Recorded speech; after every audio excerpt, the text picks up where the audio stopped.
Hello everyone, আসসালামু আলাইকুম। কেমন আছেন সবাই? আশা করি সবাই অনেক অনেক ভালো আছেন। তো আজকে এই সিজনের সবচেয়ে বেস্ট তরকারিটা রান্না হয়েছে বাসায়। আজকে আমার শাশুড়িমা রান্না করেছেন কাঁচা কাঁঠাল দিয়ে গরুর মাংস, যেটা আমার খুবই ফেভারিট। এটা খেতে কী যে মজা, যারা পছন্দ করেন শুধুমাত্র তারাই বুঝতে পারবেন। আমার মনে হয় বাঙালিরা সবাই খুবই পছন্দ করেন। তো আজকে এটা রান্না হয়েছে কাঁচা কাঁঠালের তরকারি। কিভাবে রান্না করতে হয় গরুর মাংস দিয়ে, সেই ফুল রেসিপিটা কিন্তু আপনারা আমার চ্যানেলে পেয়ে যাবেন, চাইলেই দেখে নিতে পারেন। এই রান্নাটা খুবই সহজ এবং খেতে খুবই মজা। একটু টেকনিক আছে, কি কি টেকনিক ফলো করলে কাঁচা কাঁঠালের তরকারিটা দুর্দান্ত হয়, সেই রেসিপিটাই কিন্তু আপনারা আমার ইউটিউব চ্যানেল বা Facebook page Pinky's cooking and লাইফস্টাইলে পেয়ে যাবেন। তো আজকে এটা রান্না করেছেন আমার শাশুড়ি মা। আমার তো তর্স হচ্ছে না, তাড়াতাড়ি করে খাওয়ার জন্য রেডি হয়ে গিয়েছি।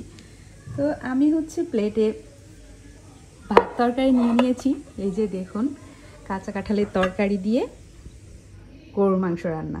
কি যে মজার এটা খেতে, যারা খান শুধুমাত্র তারাই বুঝতে পারবেন। আর যারা পছন্দ করেন না তাদের কথা তো ভিন্ন, কিন্তু আমার মনে হয় সবাই খুব বেশি পছন্দ করেন। এটা কিন্তু নিরামিষও রান্না করা যায়, আবার খাবারটাও খাওয়া যায়। তো এই যে সুন্দর বাইরের প্রকৃতি, ঝলমলে রোদ, আর আমি এখানে বসে আজকে কাঁচা কাঁঠালের তরকারি দিয়ে ভাত খাবো। তো শুরু করে ফেলবো।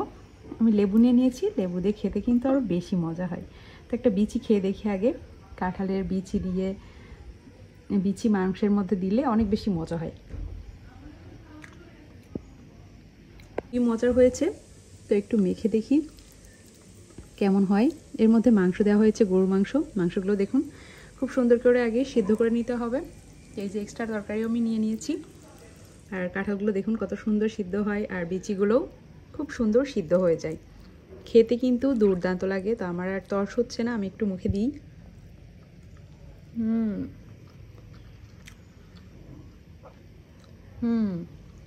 দুর্দান্ত আসলে। এটা খেতে আসলে অসাধারণ হয়। কাঁচা কাঁঠালের তরকারি খুবই মজার। তো আপনারা এখনও যারা রান্না করেন না বা রান্না করতে পারেন না বা জানেন না যে কাঁচা কাঁঠালের তরকারি খাওয়া যায়, তারা রান্না করে ফেলুন। আর যারা রান্না করে খান রেগুলার, তারাও কিন্তু আমার রেসিপিটা ফলো করে একদিন রান্না করে দেখবেন, আপনাদের খুবই পছন্দ হবে। এই রান্নাটা কিন্তু খুবই মজার। আমি কিভাবে রান্না করতে হয়, কি করতে হয়, ডিটেল দেখিয়ে দিয়েছি আমার ভিডিওতে, আপনারা চাইলে দেখে নিতে পারেন।